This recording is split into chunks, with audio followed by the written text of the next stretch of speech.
Hi friends, ഇന്ന് വത്തക്കുഴമ്പാണ് ചെയ്യാൻ പോകുന്നത്. ഈ വത്തക്കുഴമ്പ് എന്നുള്ളത് തമിഴ്നാട്ടിലെ ഒരു റെസിപ്പിയാണ്. വളരെ ടേസ്റ്റാണ്. ഞങ്ങളിത് കൂടെ ചെയ്ത് കഴിക്കാറുണ്ട്. നന്നായിട്ടുണ്ടാവും. നമുക്ക് നോക്കാം അതെങ്ങനെ ചെയ്യണം. ആദ്യം എണ്ണ കുറച്ച് കൂടുതൽ ഒഴിക്കണം. ഒരു വലിയൊരു തവിക്ക് ഒരു തവി എണ്ണ ഒഴിച്ചിട്ടുണ്ട്. നല്ലെണ്ണയിലാണ് സാധാരണ ചെയ്യാറുള്ളത്. പക്ഷേ ഞങ്ങൾക്കിവിടെ ഇത് വെളിച്ചെണ്ണയിൽ ശീലിച്ചതുകൊണ്ട് ഞാൻ വെളിച്ചെണ്ണയിലാണ് ചെയ്യുന്നത്. നല്ലെണ്ണ താല്പര്യമുള്ളവർ അതിൽ ചെയ്താൽ നന്നായിരിക്കും അത്. ഓക്കെ, എന്നിട്ട് എണ്ണ ചൂടാകുമ്പോൾ എണ്ണ കുറച്ച് കൂടുതൽ തന്നെ വേണം. ഒരു സ്പൂൺ കടുകിടാം.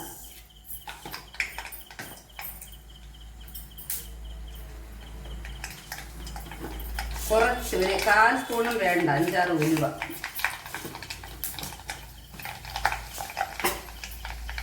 ഒരു വറ്റൽമുളക്.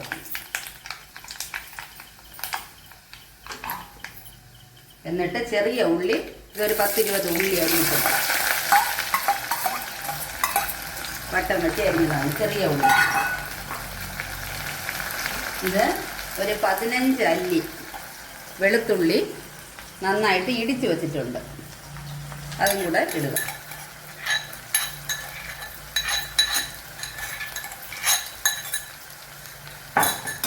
എന്നിട്ട് നന്നായിട്ടൊന്ന് വഴറ്റണം. കുറച്ച് കറി ലീവ്സ് കൂടെ ഇടാം.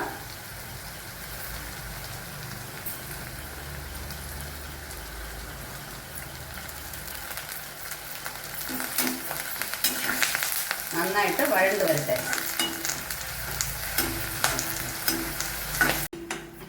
ഇതിപ്പോൾ വഴണ്ട് വന്നിട്ടുണ്ട്. അപ്പോൾ ഒരു ചെറിയ തക്കാളി കൂടെ ചേർത്തിട്ടുണ്ട്. തക്കാളി കൂടെ വഴറ്റി ഇത് വഴണ്ട് വരുമ്പോൾ ഇനി പൊടികൾ ചേർക്കാം. ഒരു 1/4 സ്പൂൺ മഞ്ഞൾപ്പൊടി. സിമ്മിലിട്ടിരിക്കണേ. 2 സ്പൂൺ മുളക് പൊടി. സാധാരണ ടീസ്പൂൺ 2 സ്പൂൺ മുളക് പൊടി.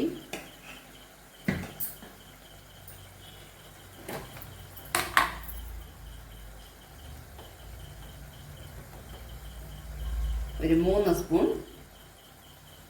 സ്പൂൺ ചെറിയ സ്പൂൺ മതി മല്ലി. ഒരുപാടായാലും കടുക്ക്. ഇത് കുറച്ച് വലിയ സ്പൂണാണ്, അതുകൊണ്ട് ഞാൻ 2.5 സ്പൂണേ ഇടുന്നുള്ളൂ. ഒരുപാട് മല്ലിയായ കടുപ്പ് ഉണ്ടാവും. ഇത്രയും ഇട്ട് ഒന്ന് ഇളക്കുക. ഇങ്ങനെ ഈ കൂട്ട് മസാല ഇട്ടിട്ട് ഇത് വഴണ്ട് വരികയാണ്. ഇത് മല്ലി, മുളക്, മഞ്ഞൾപ്പൊടി ഇട്ട് ആ എണ്ണയിൽ അങ്ങനെ വഴറ്റണം 2-3 മിനിറ്റ്. വേറെ ഒരു ചട്ടിയിൽ എണ്ണ ചൂടാക്കി, വെളിച്ചെണ്ണ തന്നെയാണ്. ഇത് ചുണ്ടവത്തൽ എന്ന് പറയുമ്പോൾ ഇത് വാങ്ങാൻ കിട്ടും ഇവിടെ. ചുണ്ടയ്ക്ക് ഇത് ഉപ്പിട്ടിട്ടില്ല, ഉപ്പിടാതെ ഉണക്കിയ ചുണ്ടവത്തലാണ്. ഇത് ഒരു പിടിക്കെടുക്കുക. എടുത്ത് ആദ്യം വറുത്ത് കോരണം.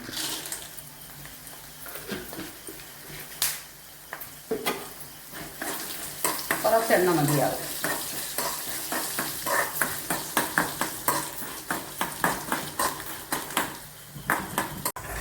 ചുണ്ടവത്തൽ മൂത്ത് വന്നിട്ടുണ്ട്. ഇത് വറുത്ത് കോരി മാറ്റുക. എന്നിട്ട് നമുക്കിതിൽ ഉള്ളി ഇടാം. ഇതാ ഒരു 10-20 ഉള്ളി, ചെറിയ ഉള്ളി മുറിക്കാതെ വെച്ചിട്ടുണ്ട്. ഉരിച്ച് കഴുകി വെച്ചിട്ടുണ്ട്. വീണ്ടും ഒരു 10-15 അല്ലി വെളുത്തുള്ളി.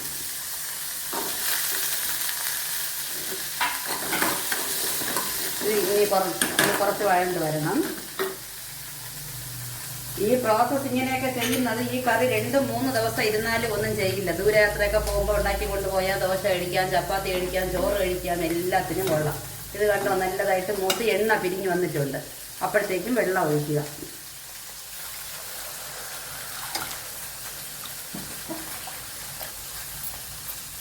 ഇനി ഉപ്പിടാം. ആവശ്യത്തിന് ഞാൻ പരലുപ്പാണ് ഇടുന്നത്. ഒരു സ്പൂൺ ഇടുന്നുണ്ട്. കാരണം ഇത് ഒരു നാരങ്ങയോളം പുളി ഇനി ചേർക്കാനുണ്ട്. അത് കണക്കാക്കിയാണ് ഉപ്പിട്ടിട്ടുള്ളത്. മുളകും കൂടുതലാണ്, അത് കണക്കാക്കി ഉപ്പിട്ടിട്ടുണ്ട്. നമുക്ക് ഫ്രഷ് കറി ലീവ്സ് ഇതിലിടാം.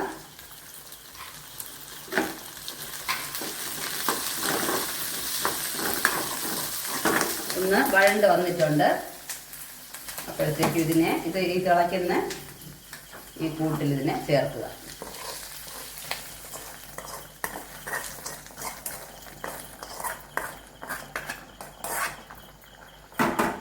ചുണ്ടവത്തൽ കൂടെ ഇടുക.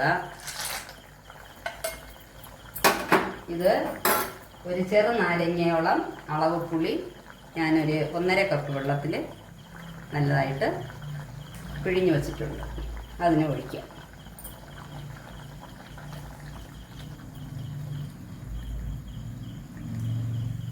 ഇതിന് നന്നായിട്ട് തിളച്ച് ഇതിൽ നന്നായിട്ട് വറ്റി വരണം.